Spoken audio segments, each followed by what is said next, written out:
Bismillahirrahmanirrahim. In tubdus sadaqati fani'immahi wa in tukhfuha wa tu'tuha al-fuqara'a fahuwa khairun lakum wa yukaffiru 'ankum min sayyi'atikum wallahu bima ta'maluna khabir.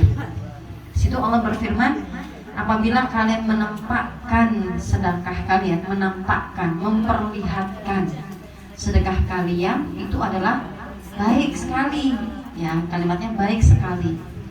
Dan kalian, jika kalian menyamarkannya, tidak menampakkannya dan memberikan kepada orang fakir, itu juga kebaikan, ya, itu juga baik.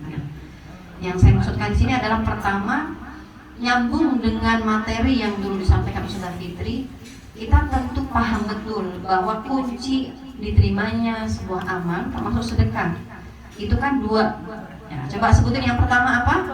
Ikhlas. Yang kedua, ya, sesuai syariat atau mengikuti sunnah Rasulullah SAW. Berkaitan dengan sedekah, ya, keikhlasan ini tuh yang menjadi tantangan yang luar biasa. Dari semua nas yang berbicara tentang sedekah, kita akan mendapatkan pemahaman bahwa ternyata ikhlas itu tidak selama-lamanya indikatornya nggak diketahui orang. Betul nggak? Karena faktanya di sini itu bedus sadaqati fani'immahi. Barang siapa atau jika kalian menampakkan sedekah kalian, maka itu sangat baik. Nah, itu artinya berarti Allah nggak ngelihat ikhlas atau enggaknya itu dari zahirnya, gitu ya. Seperti yang pernah saya sampaikan juga, bahwa ikhlas itu di mana tempatnya? Di hati. Yang tahu siapa? Kita sendiri sama Allah Subhanahu wa Ta'ala. Maka ketika orang lain beramal, nah kita jadi jangan sok tahu. Yang beramal dia, kita yang paling sok tahu, kemudian menghakimi. Oh, dia sombong, oh dia pamer, oh dia apa. Justru itu khawatirnya celah setan, ya, yang masuk ke kita sehingga buat kita bersuudzon, gitu ya. Kita yang jadi berpenyakit di hatinya. Nah, maka itulah yang harus kita hindari, khususnya di sedekah ini, ya, khususnya di sedekah. Maka kenapa ada ayat surat Al-Baqarah ayat 271. Ibu-ibu mungkin juga populer dengar, Rasul tuh biasa banget, Bu, ketika misalnya berkumpul sama para sahabat. Kalau di sini mungkin juga kadang ada, ya, memperlihatkan uang yang akan diinfakkan, dikewer-kewer, kencengan tuh kan. Terus pernah juga saya lihat kayaknya terus diperlihatkan misalnya yang akan diinfakkan. Ternyata di Rasul tuh udah biasa kayak gitu. Rasul ngumpul nih sama sahabat tuh kayak gitu. Kemudian menyampaikan bahwa kita akan berperang, misalnya kita akan berjihad, maka kita butuh apa segala macam gitu ya. Langsung ditembak. Kamu, apa yang akan kamu infakkan? Berapa yang akan kamu infakkan? Ada sahabat Umar, ada sahabat Utsman, ada Abu Bakar dan sebagainya, ya. Mereka masing-masing menyampaikan, ada yang menyampaikan, saya akan menginfakkan 1/4 dari harta saya. Saya akan menginfakkan 1/2, wahai Rasulullah, dari harta saya. Kemudian Abu Bakar ditanya, kalau kamu Abu Bakar, berapa yang akan kamu infakkan? Beliau menyampaikan, saya akan menginfakkan seluruh harta yang saya punya.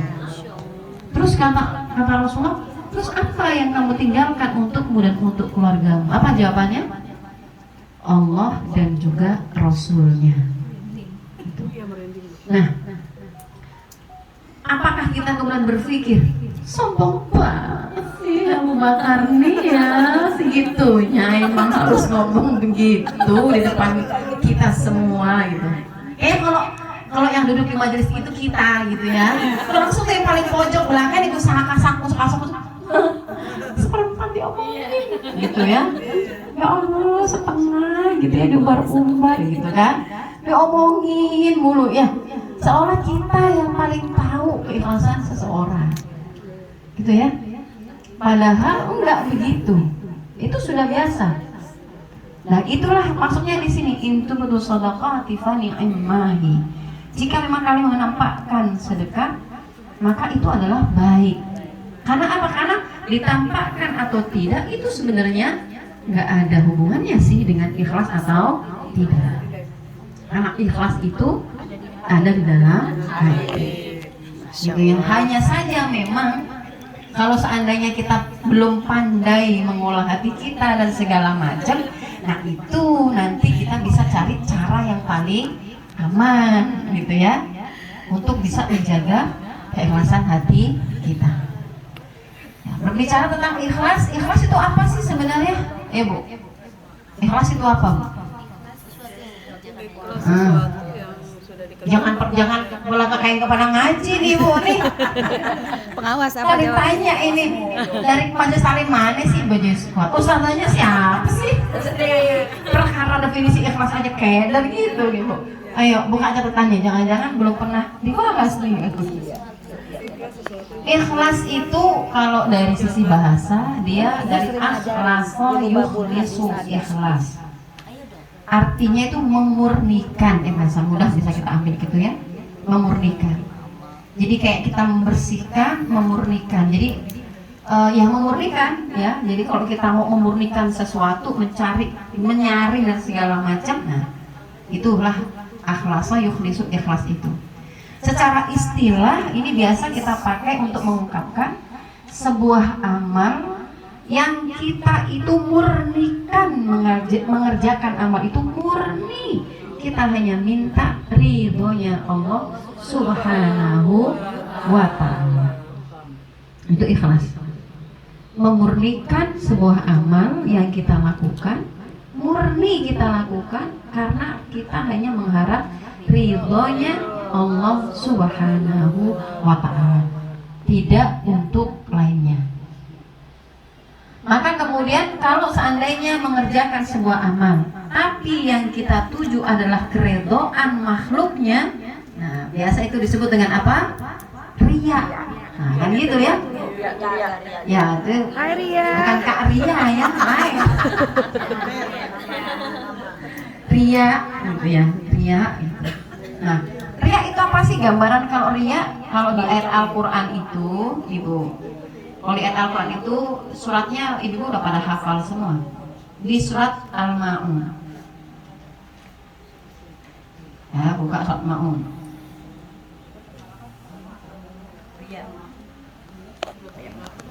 Juz 30.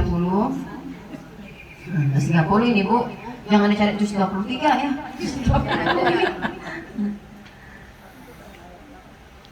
Surat Al-Ma'un ayat keempat, kelima, keenam.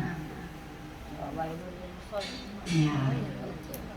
Di surat Al-Ma'un ini ayat keempat, kelima, keenam ini hanya gambaran, tapi bersifat umum, bisa dipakai kaidahnya untuk umum. Kalau konteksnya di sini berbicara tentang sholat. Jadi ini menggambarkan betapa memang kalau kita beramal, khususnya kebaikan, kita mesti hati-hati, kita mesti jaga. Kenapa? Karena sesuatu yang baik kita lakukan itu ternyata bisa sangat dicela, bisa sangat berakibat buruk untuk kita. Kalau dua ini, ya kalau dua ini, apa itu? Yang pertama, kata Allah di sini, fawailul lil musallin alladzina hum an salatihim sahun alladzina hum yuraun. Sholat itu siapa sih yang nggak kenal sholat? Sholat itu tiang agama, Ibu. Rukun Islam yang keberapa? Kayak mikir ya. Saya suruh orang syahadat ini lama-lama ini. Sholat itu rukun Islam keberapa, Bu? Kedua. Ya Allah, sampai teriak. Ajiana salah, Ajiana. Iya, makanya kalau ibu-ibu nih, nanti siang nih ya, kan dihidangin makanan. Makanan udah terhampar, udah tersedia, habis itu ada duhur. Ibu ngerjain dulu, makan dulu apa sholat dulu? Makan.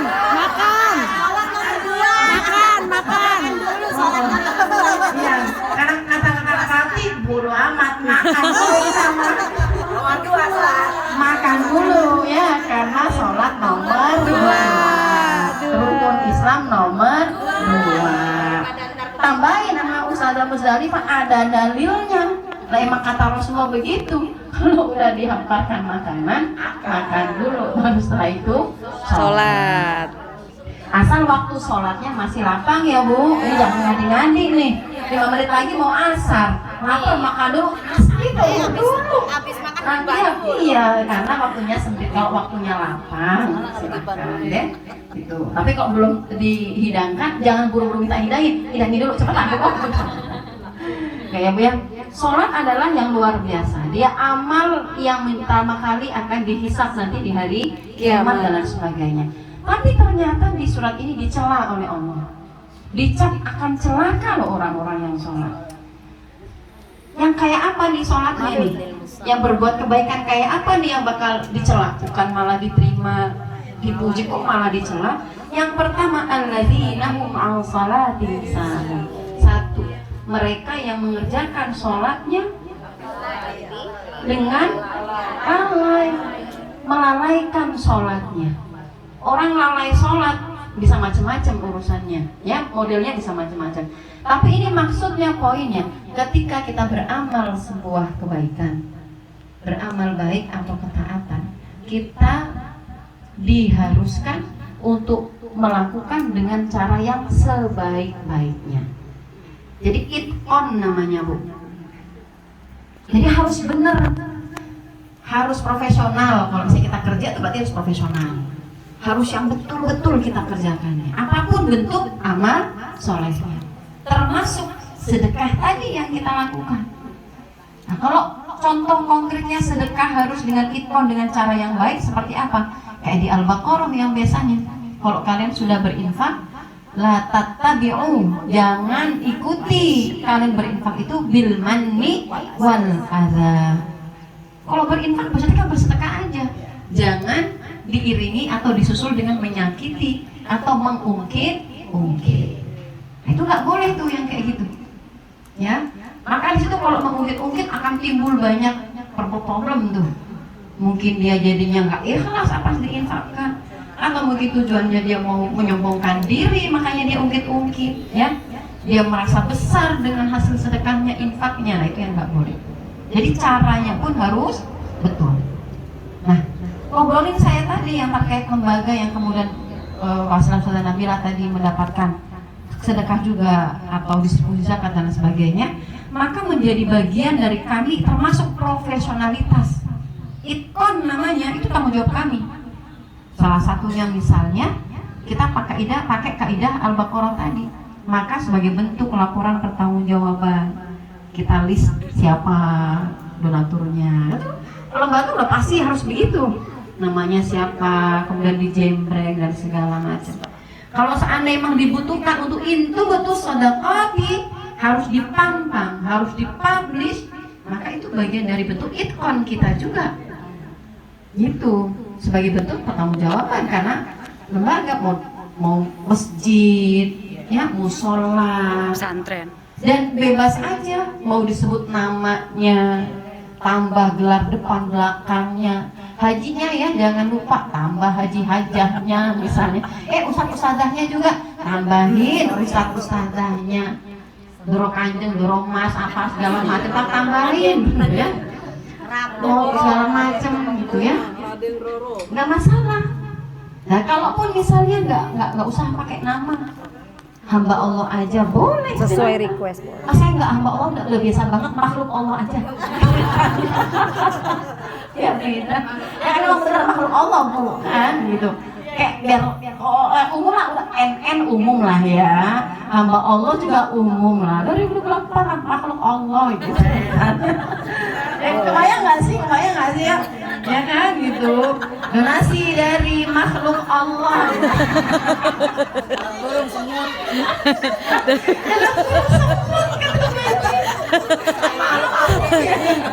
Ya kan kita makhluk Allah juga Bu Haji. Termasuk makhluk Allah. Iya, terus tambahin makhluk Allah yang paling indah. Ya. Namanya Nan Jamila. Yunan Jamila. Itu bacain surat cinta ya, bukan bacain donatur. Ya terserah, tapi itu bagian dari itqon tadi. Ya, bagian dari menghindari sahun, menghindari melalaikan. Dan itu nggak masalah, gitu ya. Dan itu bukan berarti kemudian menjadi sombong atau apa, enggak. Itu justru memang kewajiban itu. Ya, tinggal minta aja, nih hamba Allah tidak perlu disebutkan apa. Atau bahkan banyak juga nih misalnya, kalau kami sudah ustazah orangnya nggak mau disebut namanya, ya biasa, nggak apa-apa. Tapi kan kita mesti catat tetap, nah dari siapa tuh. Itu bagian dari itkon. Ya, kita yang menyerahkan itkon, yang menerima pun harus itkon. Itu harus profesional, harus baik-baiknya. Karena kalau tidak itkon, nanti malah bisa jadi salah dan juga celaka kata Allah. Gitu ya, digambarkan dengan praktek sholat aja bisa segitu celakanya kalau tidak itkon, gitu ya. Kemudian yang kedua, alladzina hum yura'un. Selain harus itkon dan ihsan tadi ya, yang dicela adalah mereka kenapa celaka melakukan sholat, melakukan amal kebaikan, bukan mendapatkan kebaikannya, bukan mendapatkan keutamaan yang malah mendapatkan dosa dan lain sebagainya. Ternyata karena yura'un, berbuat riya. Riya itu apa sih? Riya nas, bahasanya tuh biar orang tuh ngeliat, pamer, biar saya dikata apa gitu ya, saya dibilang apa gitu. Nah, itu riya. Dan tentu itu yang tahu adalah hati kita, ya. Yang di luar tuh nggak akan Tahu. Dan juga jangan Tahu.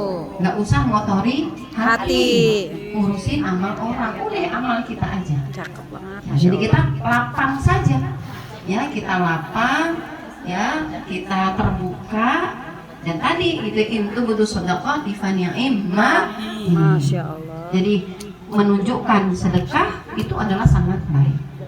Jadi urusan ikhlas itu kita hanya sama Allah yang tahu. Tujuan kita adalah ridhonya Allah. Bahkan justru itu bisa jadi ini Bu, bisa jadi stimulan ya, bisa jadi batu asahan loh buat ngukur udah sebisa apa sih kita ikhlas ya. Kalau seandainya amal kita itu dipublish atau diperlihatkan, nah itu bisa tuh jadi batu asah buat kita. Kalau kita sudah merasa sama aja, nggak ada bedanya, maka mudah-mudahan hati kita terjaga. Masya Allah. Jadi kita akan terus beramal tuh, mau ditunjukkan nggak ditunjukkan, ya udah beramal aja, gitu. Maka para ulama pernah menyampaikan gini, satu kebaikan yang dikerjakan untuk selain Allah itu sama dengan syirik. Karena kayak kita menyekutukan Allah, menduakan Allah.